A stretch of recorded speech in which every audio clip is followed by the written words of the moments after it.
Hello everyone, তোমরা সবাই কেমন আছো? আজকে সন্ধ্যেবেলা শ্রাবণী আমার বাড়িতে চলে এসেছি আমাকে নেল এক্সটেনশন করাবে দেখে। তার সাথে সাথে এসেছিল সহেলি ওর কাছ থেকে একটুখানি দেখছিল এসে যে ও কিভাবে করায়, তো ওর কাছ থেকে একটু এসে শিখছিল। তার সাথে সাথে আমার মাসিও করাবে আজকে, যেহেতু আজকে দুজনের কাজ, তো তার জন্য আগে বললাম যে মাসিকে তুমি করে নাও, কারণ মাসি ফার্স্ট টাইম করছে। যেহেতু সামনে বিয়ে বাড়ি আছে তাই জন্য আমরা একটু নেল এক্সটেনশন করে নিচ্ছি। তার সাথে সাথে দেখো আমি কিন্তু আগের দিনকে হাতে মেহেন্দিও পরে নিয়েছি। তো মাসির এখানে দেখো কমপ্লিট হয়ে গেছে, দেখতে কত সুন্দর লাগছে না? আর এখানে মিলিকে দেখো বসে বসে আমার নেল এক্সটেনশন করা দেখছিল আর ভাবছিল হয়তো ওকে একটুখানি লাগিয়ে দেবো, তাই জন্য এখানে বসেছিল। বিয়ে বাড়ি যাবো আর সাজুগুজু না করলে হয় বলো? তো তাই জন্য একটুখানি নেল এক্সটেনশন করে নিলাম। প্রায় অনেক দিন পরই করছি, এর আগের বারও কিন্তু আমি শ্রাবণীর কাছ থেকেই করেছিলাম। প্রায় অনেকটা কিন্তু রাত হয়ে গেছিল, প্রায় 12টা বাজতে যায়। দেখো ঘড়িটা দেখাচ্ছিলাম, প্রায় 15-12টা বাজে।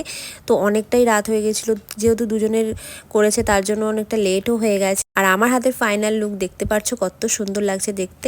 আমার যেহেতু রেড কালারটা ভীষণ ভালো লাগে, তো ভাবলাম চলো একটুখানি লালের মধ্যেই করে নিই। এর আগের বার তোমরা সবাই জানো আমি ব্লুর মধ্যে করেছিলাম, তো ভাবলাম চলো এবার একটু রেডের মধ্যে করি। আমার লাল কালারটা না হাতে ভীষণ ফোটে, আমার হাতে দেখতেই পাচ্ছ কতটা ফুটেছে। আর তার সাথে সাথে মেহেন্দি পরেছি, তো দেখতে না বেশ সুন্দর লাগছিল। আমার তো খুব সুন্দর লাগছে, তোমাদের কাদের কাদের ভালো লাগছে অবশ্যই কিন্তু কমেন্ট সেকশনে কমেন্ট করে জানিও। চলো আজকের মতন পুরো ভিডিওটা এই পর্যন্ত, দেখা হচ্ছে নেক্সট ভিডিওতে।